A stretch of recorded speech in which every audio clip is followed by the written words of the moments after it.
Une question, M. David Habib. J'ai l'impression qu'en plus du lancement d'une campagne, vous avez lancé quelque chose, à savoir, pas de la désobéissance, mais en tout cas une autre alternative à ce que le Parti Socialiste a pris comme décision. Oui, c'est-à-dire en fait c'est nous qui sommes fidèles à ce que nous sommes. On est européens, on est contre le communautarisme, pour la laïcité, on est pour aider le gouvernement ukrainien face à Poutine, on est pour l'entreprise, on est pour l'agriculture, on l'a redit ce soir. Et on n'a pas besoin de se fondre dans une union qui nous fait oublier toutes nos valeurs. Et c'est parce qu'on ne veut pas oublier ces valeurs qu'on a voulu redire tout ça. Chers amis, bonjour, Abdelatif raconte. Je reviens vers vous sur un sujet vraiment récurrent, un sujet du jour, à savoir la dissidence dans le Parti Socialiste. Après avoir parlé pendant 15 jours de la NUP, la nouvelle Union populaire écologiste et sociale, organisée par la France Insoumise de Jean-Luc Mélenchon, actée par les 3 autres partis, à savoir le PCF, les Verts et le Parti Socialiste, pour une liste commune, pour un programme commun, pour un accord non seulement électoral mais aussi programmatique dans le cadre des législatives 2022. Cette union qui, à un moment donné, s'est imposée, qui a inquiété tout le monde, qui a inquiété et irrité un petit peu la majorité présidentielle, elle commence depuis quelques jours à irriter les éléphants et les socialistes, et beaucoup de socialistes. D'abord, l'ex-président de la République, François Hollande, a récusé cet accord sur le fond et sur les circonscriptions. Puis, c'était au tour de Bernard Cazeneuve, son ancien Premier ministre, de claquer la porte du PS en opposition à cet accord. Stéphane Le Foll, maire du Mans et ancien porte-parole du gouvernement pendant le quinquennat de François Hollande, a aussi récusé, s'est opposé, fustigé cet accord en proposant de fédérer et d'aider tous les dissidents dans le cadre des législatives. Il y a aussi une valeur sûre du Parti Socialiste, Carole Delga, présidente de la région Occitanie depuis 2016, présidente de l'Association des présidents de région, ancienne députée élue en 2012 dès le premier tour, puis secrétaire d'État chargé du commerce et de l'artisanat sous le gouvernement de Valls, qui, elle, depuis quelques jours, a sorti l'artillerie lourde pour expliquer combien elle est contre l'accord PS qui, pour elle, définit et trace une voie qui n'est pas celle du Parti Socialiste dans plusieurs domaines, dans l'entreprise, dans le travail, dans les positions internationales. Carole Delga est venue donc voir et soutenir ce que moi je peux appeler le symbole de cette dissidence, à savoir les députés sortants David Habib dans la 3e circonscription des Pyrénées-Atlantiques, et c'est pour cette raison, et pour expliquer l'ampleur de la dissidence, et pour comprendre pourquoi il y a cette dissidence, parce qu'on peut entendre parler de dissidence, et on peut dire, bon, il y a des gens qui veulent juste les postes. Pas du tout. Quand on assiste et qu'on écoute les gens, quand on discute avec les gens autour du candidat sortant, on comprend pourquoi il y a cette dissidence et pourquoi beaucoup de socialistes ne sont pas d'accord au sujet donc, de l'accord signé avec LFI. Donc je me suis déplacé, pas très loin d'ici, à Mans, au fief du candidat socialiste. Et donc j'ai fait une sorte de micro-trottoir à discuter, à poser des questions et à voir quelles sont les raisons qui ont poussé David Habib à la dissidence et de facto comprendre pourquoi demain on se retrouvera avec peut-être une centaine, voire peut-être plus de dissidents qui, et dans ce cas-là, ce qui dépassera les 70 circonscriptions obtenues par le Parti Socialiste et par les instances du Parti Socialiste lors de cet accord. Vous êtes d'une génération qui a tout donné au Parti Socialiste, la génération de ceux qui ont tout gagné. Qu'est-ce que vous avez à dire aux quadras qui peut-être n'ont rien gagné et qui ont finalement terminé par rendre le Parti Socialiste un simple satellite de LFI? c'est pas au Quadra que je vais tenir le discours, c'est à toutes celles et ceux qui piétinent notre passé. Moi, je suis fier d'être socialiste, parce que même si j'ai quitté le Parti socialiste, je reste socialiste. Je suis fier que ce parti ait aboli la peine de mort. Je suis fier de ce qu'il a fait pour à la fois les droits sociaux comme pour les libertés publiques. Et donc je dis avec force, regardez ce dont vous héritez, entre guillemets, ce qu'on vous donne comme base politique. Respectez le Parti socialiste, respectez-le dans ses valeurs, dans ses alliances, dans ces femmes et ces hommes qui ont, dans les communes, dans les départements, dans les régions, tant bâti et tant réalisé pour le bien des Français. Qu'avez-vous à dire enfin aux électeurs de la 3e circonscription qui vous ont fait confiance depuis 2002? C'est qu'on va continuer. Moi, je suis à peu près certain qu'ils choisiront de poursuivre ce travail inlassable que nous réalisons avec David Uzidou. Vous verrez, aucun de mes adversaires n'ira les voir. Aucun. Ils vont tous parler de démocratie participative. Aucun ne va tenir des réunions dans les 172 communes. Nous, on va faire l'inverse. On va continuer, alors qu'on connaît la circonscription presque par cœur, on va continuer à aller voir les gens. Parce que notre devoir, c'est de les servir. Merci M. David Habib. Merci. Donc c'est la 3e fois à côté de David Habib. 3e fois, cette campagne est un peu particulière. Les 2 dernières législatures aussi. Mais voilà, toujours fidèle et à ce territoire, et à nos valeurs, et à notre ami David. Je suis là parce que j'accompagne David Habib depuis une 30aine d'années maintenant, et puis j'ai été, comme tu le dis, un long compagnon de route.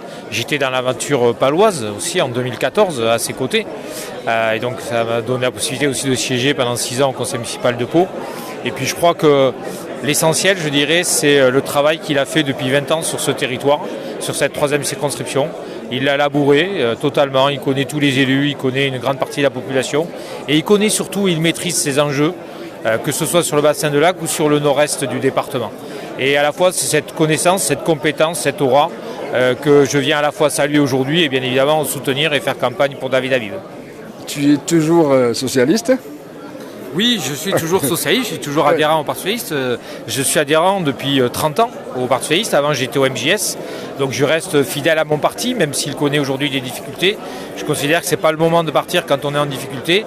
Et j'espère que demain, au travers de Carole Delga, notamment, qui vient cet après-midi, avec qui je travaille sur certaines de mes fonctions, eh bien, nous pourrons retrouver, je dirais, voilà, une gauche de gouvernement qui a de l'ambition. Voilà. Donc aujourd'hui, il faut serrer les coudes et demain, il faut reconstruire pour reconquérir le pouvoir.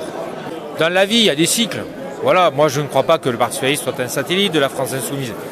Il y a une circonstance d'une élection présidentielle où Jean-Luc Mélenchon fait 22% et il nous a bouffé la laine sur le dos. Et on a perdu ce combat-là. Donc il faut à la fois le reconnaître, mais il ne faut surtout pas désespérer et se dire que notre implantation locale, si nous avons l'intelligence de reconstruire autour de nos implantations locales, eh bien tous les espoirs sont permis, à la fois localement, mais moi je considère que pour changer les choses pour le peuple français, il faut gouverner. Donc mon ambition, c'est que le Parti socialiste redevienne, sous sa forme actuelle ou une autre forme, le parti central de la gauche de gouvernement pour demain. Merci Pierre. Je soutiens donc David qui a beaucoup travaillé pour sa circonscription. Et donc il a besoin, y compris maintenant, mais il faut, après ces élections législatives, j'espère qu'il gagnera, il va falloir aussi travailler à autre chose. Alors si je suis ici présente, c'est pas parce que juste j'aime le Béarn, mais c'est tout d'abord pour moi une question de fidélité et de sincérité. Parce que quand j'ai appris la décision très injuste du Parti socialiste de ne pas soutenir David, j'ai trouvé que c'était profondément injuste et profondément inique. Parce que tout d'abord, c'est le seul parti à gauche, dans cette fameuse alliance, qui n'a pas soutenu l'ensemble de ses députés sortants. Le Parti socialiste, c'est le seul qui a oublié de soutenir 4 députés sortants. Le Parti communiste, les écologistes, la France insoumise, ils ont soutenu l'ensemble des députés sortants qui voulaient se représenter. Et nous, je ne préfère pas savoir pourquoi, il y en a 4 qui ne sont pas soutenus. Et donc ça, c'est profondément inadmissible, parce que les siens, on doit toujours les défendre. Alors parfois, entre nous, on peut avoir des discussions, mais ça, on le fait, la porte fermée, entre 4 yeux, on se dit les 4 vérités, et une fois qu'on ouvre la porte, on est sur la même ligne et on est en PAC. Alors, on est en PAC, vous savez, l'Occitanie, terre de rugby, alors ne me chambrez pas trop parce que cet après-midi pour le stade ça a été compliqué, mais bon, voilà, les jours seront meilleurs, hein, voilà. Donc, voilà. Mais on est en PAC et ça, en politique, il faut toujours être ensemble. Voilà. Et j'ai beaucoup d'estime pour David parce que c'est un travailleur. C'est un travailleur et à l'Assemblée nationale, il défend toujours avec cœur le Béarn, ses habitants et surtout, il est redoutablement efficace. C'est un battant, qu'il aime profondément son territoire et qu'il veut le meilleur. Et il l'a prouvé, parce que les dérogations qu'il a obtenues, il les a obtenues de haute lutte, de par son caractère, mais aussi de par ses compétences.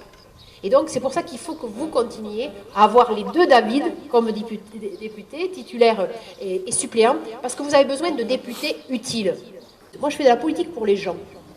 Je n'ai pas adhéré au macronisme, parce que je connais bien Emmanuel Macron, parce que nous avons été ministres ensemble, parce que je connais bien que je ne suis pas macroniste. Et puis moi, surtout, ce culte de la personnalité, ça ne m'intéresse pas. Moi, je l'ai dit ce matin dans l'interview au Sud-Ouest, je n'ai qu'une seule ambition et elle est collective.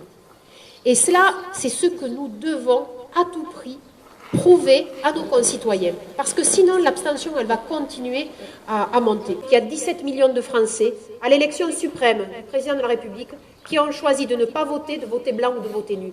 17 millions sur un corps électoral de 49. 17 millions. Ça veut dire, c'est des Françaises et des Français qui ne croient plus dans la politique, qui ne croient plus dans les politiques.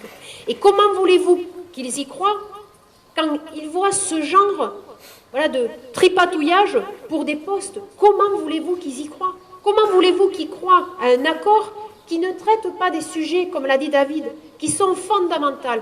Tout d'abord, la question du rapport à l'autre. Parce qu'il faut savoir, quand on a un projet pour les gens, parce que la politique, c'est les gens. C'est pas la question des places. C'est pas ça. C'est justement pour que chaque citoyen de la République ait sa place et se sente reconnu. C'est cela, la politique. Alors, comment voulez-vous que le peuple français puisse croire à un accord où on ne définit pas le mode de rapport entre nous? Nous, la gauche républicaine européenne, nous les socialistes, nous croyons profondément à une société apaisée, à une société du dialogue. Et jamais nous n'acceptons la justification de la violence. Alors, dans le programme de M. Mélenchon, il y a l'amnistie pour celles et ceux qui ont été condamnés, non pas parce qu'ils étaient gilets jaunes, mais parce qu'ils étaient casseurs. Et un de mes nombreux différends que j'ai avec M. Mélenchon depuis des années, ça a été sur ce sujet. Et puis, il y a par exemple le rapport aux entreprises. Moi, j'adore l'entreprise, j'adore l'industrie. Donc, c'est un sujet, là aussi, qui était commun. Alors, puisque nous, à une époque, on avait ELF, dans ma circonscription, et dans les années 90, ils sont partis, et tous les méfaits de la désindustrialisation, je les connais. Nous avons besoin de l'industrie, et nous avons besoin des entreprises. Et moi, quand je lis, là aussi, les proses de M. Mélenchon, qu'on va faire des réquisitions d'entreprises, parce que tout ça, vous pouvez le prendre. Hein. Voilà, moi, je suis quelqu'un de sérieux, je bûche les trucs, vous prenez le programme et vous allez les trouver. Réquisition d'entreprises. Non mais c'est n'importe quoi. On a besoin de travailler et avec les salariés et avec les patrons. Parce que la richesse, nous y sommes toutes et tous attachés à ce qu'elle soit mieux répartie. Mais en premier, il faut qu'elle soit créée. Et c'est ça qui est absolument indispensable. Alors bien sûr que les patrons voyous, ils doivent être sanctionnés. La justice est faite pour ça. Bien sûr qu'il ne faut pas trembler sur ces sujets-là. Mais on ne peut pas être dans une stigmatisation et dans une caricature du monde de l'entreprise. Pour financer mes études, j'ai vendu des salades. J'ai travaillé chez un maraîcher. Mais moi, à mes concitoyens, je ne vends pas de salade. Ni en Occitanie, ni ici, en Béarn. Que ce soit bien clair. Et quand je pense quelque chose, je le dis. Et j'estime que c'est la liberté d'expression. Et je pense aussi qu'on doit respecter les opinions différentes. Voilà, donnez tout, le couteau entre les dents. Soyez fiers de ce que vous êtes, soyez fiers de votre député, et c'est ainsi que vous allez gagner. Merci. Carole Delga n'a pas seulement acté la dissidence, Carole Delga organise cette dissidence, organise cette résistance, et je suis convaincu que le fait de vous parler du cas de David Habib permet à tout le monde de comprendre ce qui se passe un peu partout dans les fédérations. David Habib aujourd'hui, en tout cas dans le Béarn, est le symbole de cette résistance, est le symbole de cette dissidence. Il se dit encore socialiste, fier d'être socialiste, Et c'est ça qui nous pose des questions. Comment des socialistes en arrivent à faire des campagnes électorales différentes, comment les socialistes n'arrivent pas à se mettre d'accord, comment un parti qui a géré la France pendant 22 ans, comment un parti de gouvernement, un parti qui a géré un maximum de villes, qui a géré un maximum de régions, qui en gère encore aujourd'hui, à titre d'exemple, Carole Delga, qui est la présidente socialiste de l'une des plus grandes régions françaises. Donc, j'espère que vous avez réussi et que vous avez pu voir de quoi il s'agit, vous avez pu voir quelles sont les conséquences de cet accord de la NUP, qui est basé, bien sûr, ces différences sont basées sur des choses sérieuses, sur des choses concrètes, sur des valeurs que le Parti socialiste, que certains des socialistes ne veulent pas laisser pour quelques sièges. Comme disait un ancien ministre de droite, Michel Noir, il disait « Il vaut mieux perdre une élection que perdre son âme ». La première loi du gouvernement d'Édouard Philippe, c'était une loi qui interdisait l'extraction de gaz, de pétrole sur le territoire national à compter de 2040. La conséquence, dans cette salle il y a des experts, donc je fais attention, la conséquence c'est 1000 emplois sur le bassin de lac, supprimés. 1000 emplois. Si nous n'avions pas obtenu une dérogation, si nous n'avions pas obtenu que cette décision nationale ne s'applique pas ni au Vic-Bilh, ni au Béarn, c'était 1000 emplois. Et je vous demande une chose maintenant, c'est de vous battre. Voilà, comme si c'était votre campagne électorale. Vous devez vous battre et il ne peut pas y avoir d'autre issue que la victoire. Merci à vous tous, merci à Carole, merci à Jackie. Merci, à bientôt et au revoir.